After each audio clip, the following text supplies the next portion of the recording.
नमस्कार, आप देख रहे हैं न्यूज इंडिया। न्यूज इंडिया के न्यूज आवरण में आपका स्वागत है। मैं हूं नीरज। खबरों की शुरुआत हेडलाइन से। सैन्य वार्ता से पहले 2 किलोमीटर पीछे चीनी सेना तंबू भी उखाड़ भारत ने तैनात किया सुखोई और मिराज। हाथी की हत्या करने पर आईपीसी की धारा 429 के तहत मिलेगी सजा। हत्यारों की पहचान बताने वाले को 2 लाख का पैकेज। श्रमिक स्पेशल ट्रेन पर आए प्रवासियों पर लाठीचार्ज। मजदूर बोले खाने को पैसा नहीं, किराया कहां से दूं। नासा ने जारी की चेतावनी, पृथ्वी की तरफ बढ़ रहा 5 उल्कापिंड। मॉल, होटल, धार्मिक स्थलों को लेकर सरकार ने जारी की नई गाइडलाइंस। अब खबरें विस्तार से। बिहार के कटिहार में केरल से आए श्रमिक स्पेशल ट्रेन के यात्री पर लाठीचार्ज की घटना सामने आई है। घटना के बारे में बताया जा रहा है कि केरल से आए यात्रियों ने कटिहार जंक्शन पर उतरने के बाद अन्य जिलों में जाने के लिए बस सेवा उपलब्ध नहीं होने के कारण जमकर हंगामा मचाया। यात्रियों ने हंगामा मचाते हुए जीआरपी चौक को जाम कर दिया। चौक पर जाम की स्थिति में पुलिस की भीड़ को नियंत्रित करने के लिए बल प्रयोग करना पड़ा। कटिहार सहायता थाना क्षेत्र के जीआरपीएफ चौक के पास मजदूर स्पेशल ट्रेन के यात्रियों पर लाठीचार्ज करना पड़ा। फिलहाल स्थिति कंट्रोल में है और वरीय पदाधिकारी बस के व्यवस्था करने की आश्वासना दे रहे हैं। केरल से आए एक प्रवासी मजदूर का कहना है कि लॉकडाउन के दौरान हम 2 महीने से फंसे हुए थे। 2 महीने हम लोग किसी प्रकार काट लिए। अब यहाँ पहुँचने के बाद अपने घर जाने के लिए पैसा नहीं है, खाने तक के जेब में पैसा नहीं है, तो बस के लिए पैसा कहाँ से दे। अमेरिका अंतरिक्ष एजेंसी नासा ने ऐसे 5 उल्कापिंड की पहचान की है जो तेजी से पृथ्वी की तरफ बढ़ रही है। रिपोर्ट के मुताबिक इनके पहले उल्कापिंड आज दोपहर 2 बजे कर 13 मिनट पर पृथ्वी की पास से होकर गुजरेगा। यह उल्कापिंड लगभग 108 फीट चौड़ा है। इसके अलावा दूसरे उल्कापिंड शाम करीब 6 बजे पृथ्वी के पास से होकर गुजरेगा। बताया जा रहा है कि इसमें सबसे बड़ा उल्कापिंड 2020 KF है, जिसका व्यास लगभग 144 फीट है। यह उल्कापिंड रात करीब 9 बजे पृथ्वी के पास से गुजरेगा। इसके अलावा 2 उल्कापिंड और पृथ्वी के पास से होकर गुजरेगा। यह सभी उल्कापिंड 34,000 मील प्रति घंटे की रफ्तार से पृथ्वी की तरफ आ रहे हैं। रिपोर्ट में बताया जा रहा है कि सबसे बड़ा उल्कापिंड 2020 KF है। इसका व्यास 171 फीट बताया जा रहा है। यह उल्कापिंड 20,000 मील प्रति घंटे की रफ्तार से पृथ्वी की तरफ बढ़ रही है।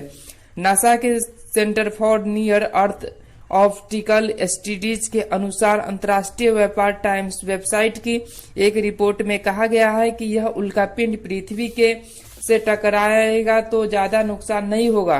बताया जा रहा है कि यह उल्कापिंड पृथ्वी से ज्यादा करीब नहीं आ पाएंगे और यह पृथ्वी के वायुमंडल में ही जलकर। केंद्र सरकार ने होटल, रेस्टोरेंट, मॉल, धार्मिक स्थलों और दफ्तरों को लेकर नए सिरे से गाइडलाइन जारी की है। लॉकडाउन में छूट मिलने के बाद जैसे जैसे होटल, रेस्टोरेंट, मॉल खुल रहे हैं और दफ्तरों में कामकाज शुरू हो रहा है, इसके ध्यान में रखते हुए स्वास्थ्य मंत्रालय ने कोरोना संक्रमण से बचाव के लिए नई गाइडलाइन जारी की है। स्वास्थ्य मंत्रालय के मुताबिक कुछ गाइडलाइंस ऐसे हैं जो समान तौर पर हर जगह पालन किया जा सकता है। वही मॉल के लिए अलग गाइडलाइन जारी है। नई गाइडलाइंस के अनुसार मॉल को स्पेशल डिस्टेंसिंग के लिए 6 फीट की दूरी जरूरी होगी। थूकने पर पूरी तरह से पाबंदी रहेगी। इसके अलावा सभी मॉल को अन्य सभी जरूरत गाइडलाइंस का पालन करना होगा। केरल के मलप्पुरम में गर्भवती हथिनी का दर्दनाक मौत से पूरे देश के लोगों में गुस्सा है। उस बेवजान को पटाखे से भरा अनानास खिलाकर मार दिया गया। सोशल मीडिया पर भी इस घटना का विरोध में लोगों का गुस्सा साफ देखा जा सकता है। हर कोई इस घटना के लिए जिम्मेदार लोगों को कड़ी सजा दिए जाने की मांग कर रहा है, लेकिन अभी तक अनानास को बम बनाने वाले लोगों की सुराग नहीं है। पुलिस मामले की छानबीन कर रही है। इस तरह वारदातों को अंजाम देने वाले के खिलाफ भारतीय वन्यजीव संरक्षण अधिनियम के तहत कार्रवाई होती है।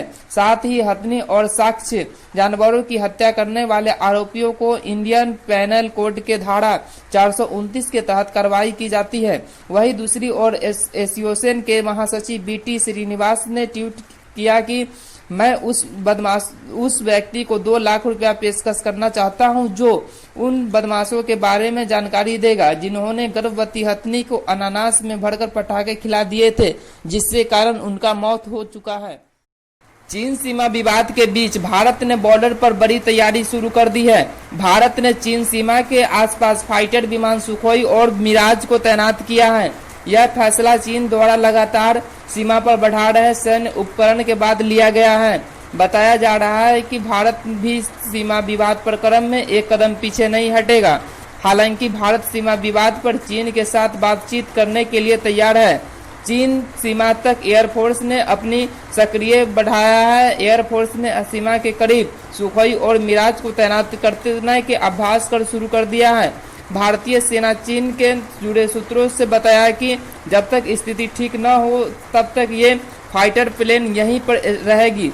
इसके पहले खबर आई है कि चीन और भारत के बीच सुलह हो लेकिन बातचीत होगी, जिससे दोनों देशों के सैन्य अधिकारियों में बातचीत के लिए बैठेंगे। इसके बाद चीन के सैनिक तकरीबन 2 किलोमीटर पीछे हटे और सीमा पर लगाए हुए अपने तंबू को भी उखाड़ लिए।